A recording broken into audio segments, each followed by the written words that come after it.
आज हमारे रडार पर 3 बड़ी खबरें कौन सी हैं। पहली, सेक्युलर सिविल कोड पर, जहां all India Muslim personal law board ने यूसीसी या सेक्युलर सिविल कोड का एक बार फिर से विरोध करते हुए कहा कि हम तो शरिया कानून के साथ समझौता किसी भी तरह से नहीं करेंगे। बस फिर क्या था, केंद्रीय मंत्री गिरिराज सिंह ने उनको याद दिला दिया कि मुसलमान अब देश में अल्पसंख्यक है ही नहीं। अड़ी के रडार पर दूसरी खबर झारखंड से है। पूर्व मुख्यमंत्री और जेएमएम के नेता चंपई सोरेन ने पार्टी पर अपमान का आरोप लगाया है।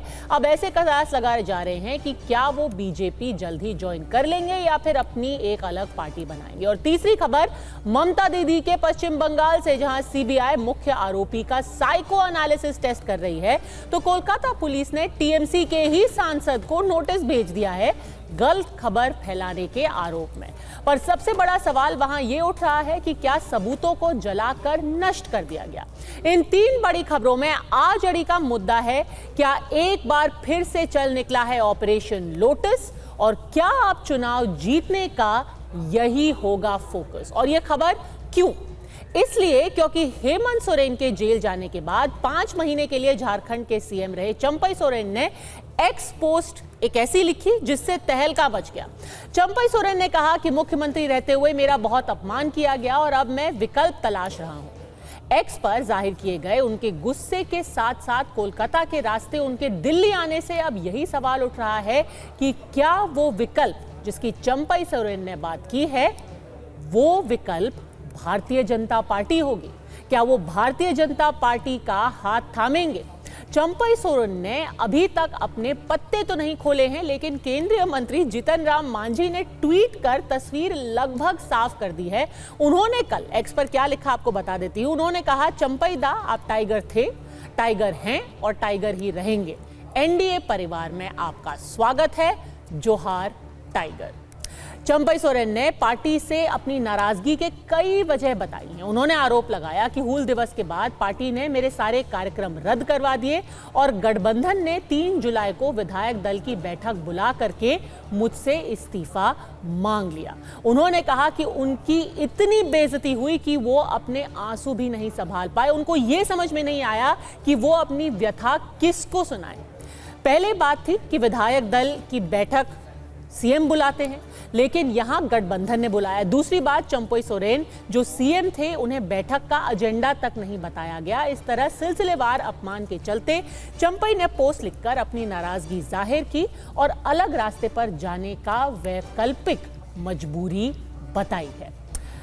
आपको बता दें कि चंपई सोरेन अब आगे क्या करेंगे ये बात साफ नहीं है। इस सवाल का जवाब उनकी पोस्ट में है। उन्होंने 3 विकल्प जाहिर किए। पहला, राजनीति से संन्यास लेना, दूसरा, अपना अलग संगठन खड़ा करना, और तीसरा, इस राह में अगर कोई साथी मिले तो उसके साथ आगे का सफर तय करना। अब इस मुद्दे पर जमकर राजनीति हो ही रही है। कांग्रेस और जेएमएम साफ साफ ये कह रहे हैं, संजय राउत भी ये कह रहे हैं कि ये तो भाजपा का मॉडल रहा है। उन्होंने महाराष्ट्र में किया, उन्होंने अन्य कई राज्यों में भी किया। वो बस चाहते हैं कि पार्टी तोड़े और अपने साथ नंबर और विधायकों को जोड़े। हेमंत सोरेन ने एक कदम आगे जाकर के ये भी कहा कि पार्टी तो दूर की बात है, अब भाजपा परिवार को तोड़ने पर भी उतर आई।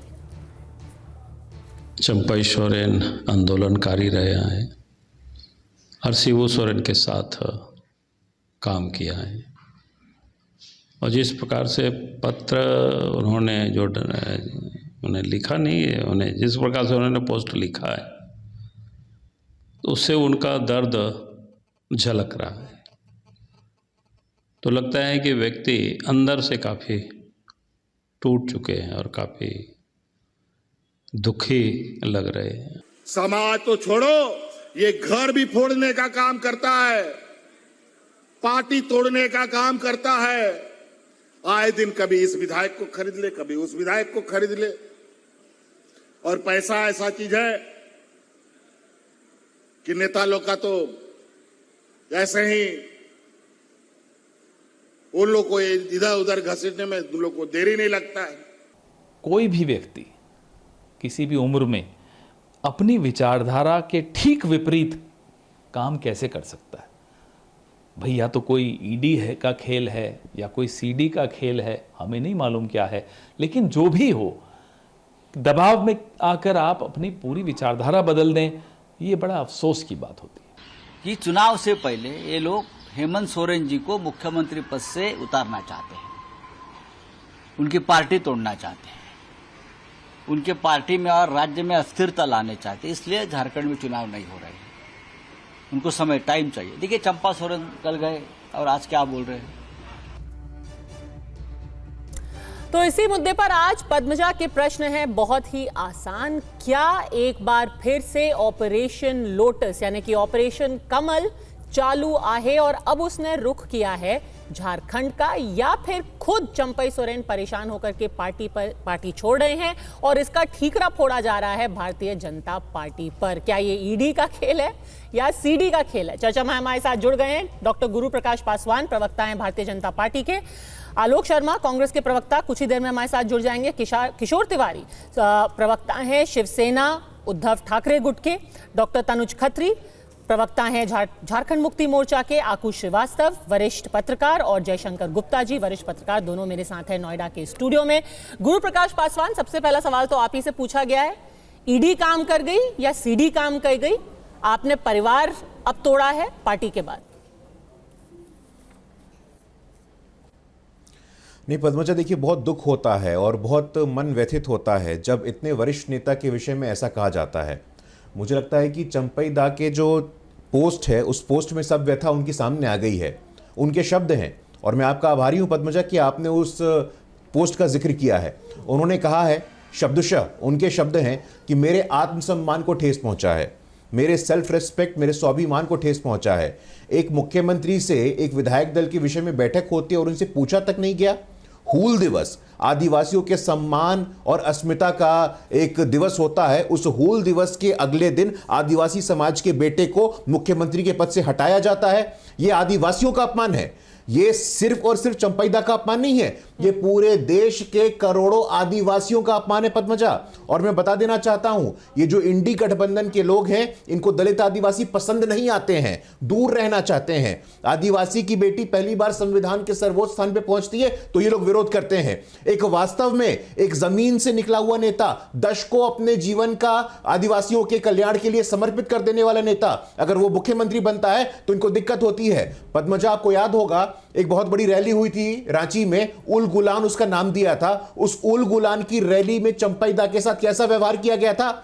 आज पूरा देश, संपूर्ण आदिवासी समाज, दलित समाज, पिछड़ा समाज मजबूती के साथ चंपई दा के साथ खड़ा है। और इसको आप लोग अलग अलग शब्द दे करके, ईडी सीडी दे करके, ये बोल करके इस मामले को डेविएट करने की आवश्यकता नहीं है। ये आदिवासियों के सम्मान, आदिवासियों के अस्मिता से जुड़ा मुद्दा है, इसमें किसी प्रकार की कोई राजनीति नहीं है। आदिवासियों का सम्मान, वादी लोग हैं, आदिवासियों के सम्मान पर तब ठेस नहीं पहुंची थी जब आदिवासी मुख्यमंत्री को जेल भेजा गया 17 उसके और कई महीनों के बाद फिर उनको कोर्ट ने बेल दे दी। और इसी का खामियाजा, कई लोग तो ये भी कह रहे हैं कि इसी का खामियाजा, कुछ आपको आंकड़े दिखाना चाहती हूं, क्या इसका खामियाजा आपको लोकसभा चुनाव में भुगतना पड़ा। इसीलिए चंपई सोरेन से शायद अब आपकी बातचीत जारी है। आपको पता होगा कि 14 सीटें हैं लोकसभा में झारखंड में, और इस बार भारतीय जनता पार्टी उन 14 में से सिर्फ 8 ही सीटें जीत पाई। सबसे जरूरी बात यह है कि पांचों की पांचों सीटें जो कि आरक्षित हैं आदिवासी समाज के लिए, वो